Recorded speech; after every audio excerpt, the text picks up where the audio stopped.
எவ்வளோ வயசு அந்த பொண்ணுக்கு? 9 வயசு சார். இந்த டிசம்பர் வந்ததை 10 தொடங்கி 9 வயசு. நாங்கள் சங்கடத்தில் முங்கி கழிஞ்சிட்டு கிடக்கிறோம் சார். சாப்பாடு கொடுக்குறாங்கெல்லாம் செய்கிறாங்க. நம்மளுக்கு அந்த பிள்ளை பார்க்க எப்படா பார்க்குறேன்னு எல்லா சவத்தையும் போய் திறந்து பார்க்குறோம். என்ன செய்யறது? அழகான பிள்ளை, அழகான குழந்தை. என்ன அவங்க அம்மாளியா இருந்துட்டு நான் தான் சார் குழந்தையில இருந்து பார்த்துட்டு இருந்தேன். 2 மாதமா எனக்கு கொண்டு போய் அந்த பிள்ளையார் கொண்டு வந்தாங்க சார். கொண்டு வந்தாங்க. இந்த பிள்ளை பார்க்கணும். அந்த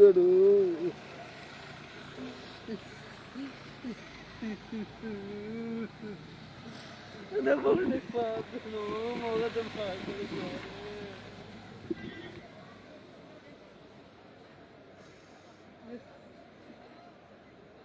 யாருக்கு சொல்ல முடியும்? ஆண்டவருக்கு கடவுள் தான் சொல்லணும். கிடைச்சா கூட அது கண்டதா